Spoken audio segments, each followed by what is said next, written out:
Have you ever noticed that the more successful you become, the more people come to you for answers? At first, it feels rewarding, right? Because it's nice to be acknowledged. But then over time, it can become a bit exhausting. And eventually, you realize something that you didn't see coming. You can't step into bigger leadership roles because everybody is still expecting you to solve yesterday's problems. Now, today, I want to show you why expertise is one of the hardest things for senior leaders to let go of, and why doing so is often the difference between managing a business and genuinely leading one. We'll uncover the habits that keep you trapped as an expert. We'll identify the leadership move that creates far greater influence. And then we'll explore how to make that new way of leading an everyday standard for you.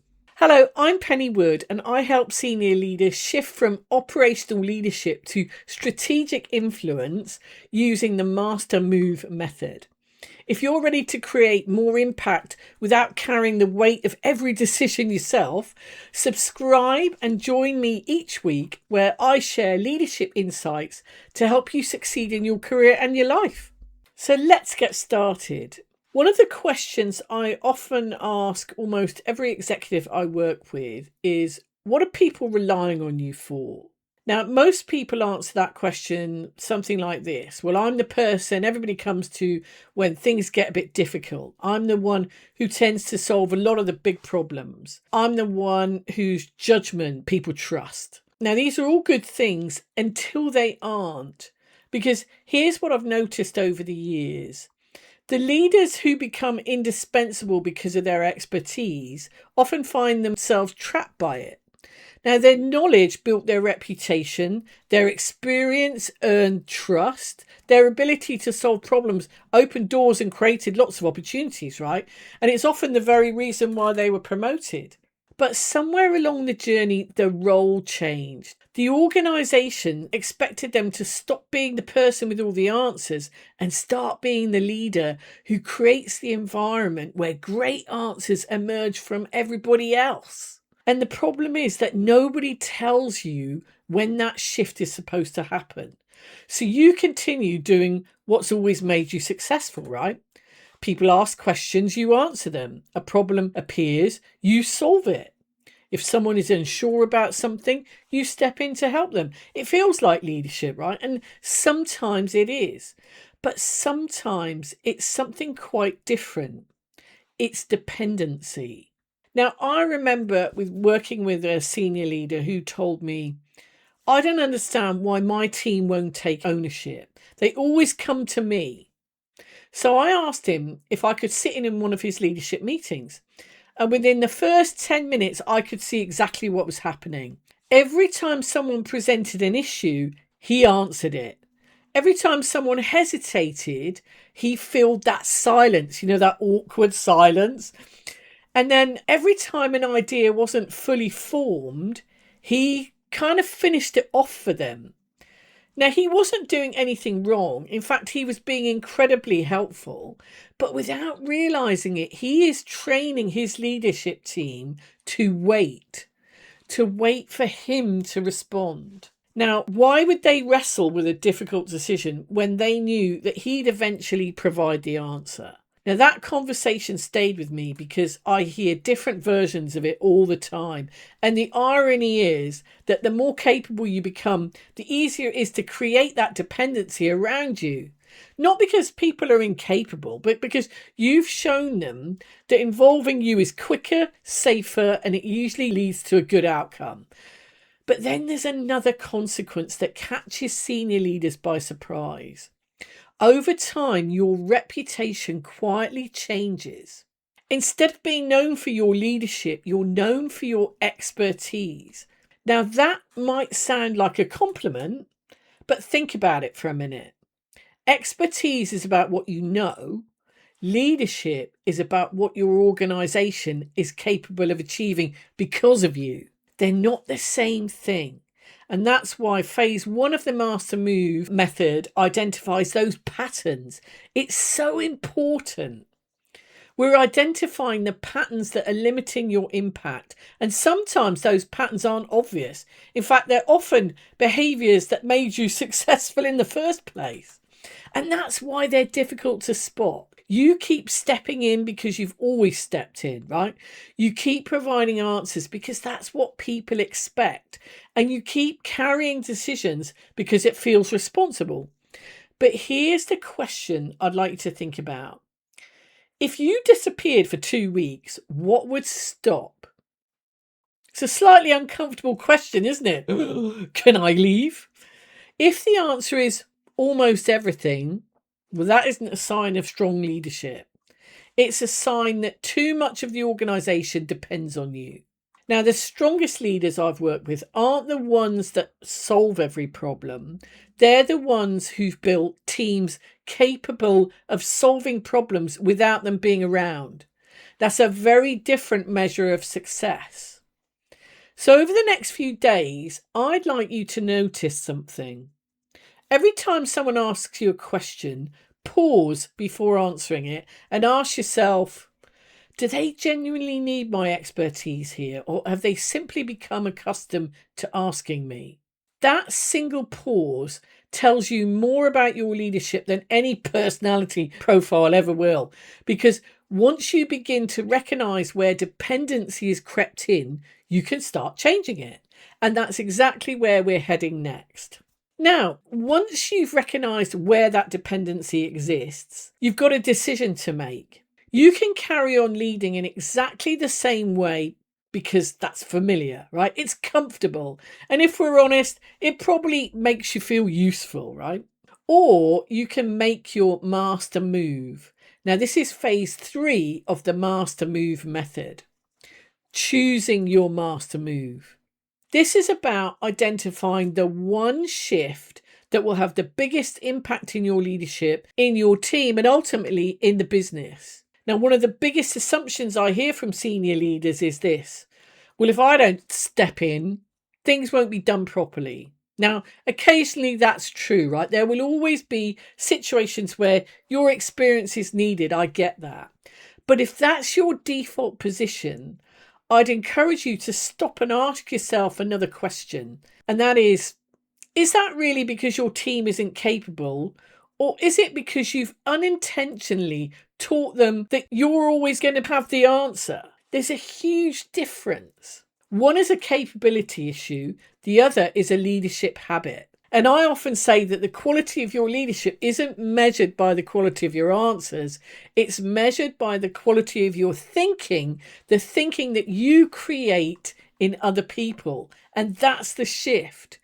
Your job is no longer to be the smartest person in the room. Your job is to create a room where everyone is thinking more strategically because you're in it. Think about the best leader that you've ever worked for. Now, I doubt they answered every question for you. More likely, they challenged your thinking. They asked questions that you hadn't considered, or they encouraged you to look at a problem differently. They didn't take ownership away from you. They helped you build the confidence to own it yourself. And that is real leadership. So what can you do moving forward? Instead of asking people to bring problems, ask them to bring recommendations. Ask them to explain what options they've considered, what risks they've identified, and what they believed would be the best course of action. Now, at first, I get it. This might feel a bit uncomfortable because it's a new behavior for you, right? But over time, the conversations that you'll have, they're going to become richer, more open. People are going to challenge each other in a more constructive way. They're going to reach their own conclusions. They'll arrive better prepared because they know they're expected to contribute rather than just simply report to you. Now, most importantly, they'll start taking ownership of decisions because they've helped shape them. And that's the master move. It's deciding that your value doesn't come from having all the answers. It comes from improving the quality of the thinking around you. That's a completely different way of leading. I mean, in my experience, it's the shift that separates good operational leaders from genuinely strategic ones. Now, once you've made that choice, the next challenge is making sure it becomes your new way of leading rather than something you try for a few days before slipping back into your old habits. Now that I've got you thinking, the next thing I want you to consider is that changing your behavior isn't difficult, but maintaining it is. And that's where leadership really changes. And that's why the final step in phase 3 of the Master Move method is called lock in your results. It's about embedding the change until it becomes the way that you naturally lead. Now, one thing I've noticed is that most leaders don't revert to old habits because they don't believe in a new approach. They revert just because they get busy. Monday arrives, the diary fills up, the pressure's out on a decision out there. Somebody asks a question that would be much easier to answer yourself, so you do it. Before you know it, you're back where you started. That's what catches people by surprise. The moment you stop providing every answer, people will notice. Someone will ask you what they should do, and instead of telling them, you'll respond, "What do you think?" And don't be surprised if they look slightly confused because you've changed the rules, right? If your team has been used to relying on your expertise, it'll take a little bit of time for them to develop the confidence to rely on their own judgment instead. It's perfectly normal. But the temptation at that point is to step back in because it's quicker. But I ask you, please resist doing that. Now, I remember one executive saying to me, it would have taken 2 minutes to answer that question, but instead I spent 15 minutes coaching the individual through it. So I asked him another question. How long do you think it will take until the next time they face a similar situation? And he smiled and he said, "Oh, probably 2 minutes." Exactly right. We often think we're saving time by providing the answer, when in reality, we're creating the same dependency over and over again. We keep solving today's problems instead of building tomorrow's capability. So here's something I'd encourage you to do this week. Choose one conversation every day where your instinct is to give the answer. Now, before you do, ask the person one more question, such as, what have you already considered? What options do you think you've got? If I wasn't here, what would you do? Now, those type of questions will completely change the conversation. They encourage people to think before they speak rather than waiting for your opinion. They also help you distinguish between somebody who genuinely needs your experience and someone who simply needs reassurance. And that's a really important difference. And over time, you'll notice something interesting start to happen. Your team will start arriving with ideas instead of problems. Decisions will be made more confidently and conversations will become more strategic because people know they're expected to contribute. And perhaps the biggest benefit of all of this is you create space. Space for others to think, space for people to look ahead, space to focus on the conversations and decisions that only you can have. And that's what the implementation and track phase of the Master Move method is really all about. It's not just creating a new habit, it's creating a new leadership standard. A standard where your value isn't measured by how many problems you solve, but how many capable leaders you're developing around you. Because if everyone still depends on you, the organisation can only move at a pace that you go at, right? But when you've built a team that thinks well, decides well, and leads confidently without waiting for your permission, you've created something far more valuable. You've built leadership that lasts. So here's what I want you to think about. If you've become known as the person with all the answers, perhaps it's time to become known as the leader who asks the questions that change everything. Your influence isn't measured by how many decisions pass through your desk. It's measured by how many capable leaders you help create around you. And that's real strategic leadership. I'd love to know your thoughts about what I've discussed today, especially if you've had an aha moment. Please comment below and tell me where you could step back this week to allow someone else to step forward. And if you're ready to make that transition from expert to strategic leader, watch my Master Move Executive Summary video using the link in the description below. It's a short briefing where I explain the complete Master Move method framework, and I use it to help senior leaders increase their influence, strengthen their leadership, and create lasting impact. Now, if you've enjoyed this video, I'd really appreciate it if you'd give it a like and maybe share it with another leader who might find it useful. And if you haven't already, please subscribe to my channel. It's completely free and it helps me continue creating practical leadership content like this. Thanks very much for watching, and I will see you on the next video.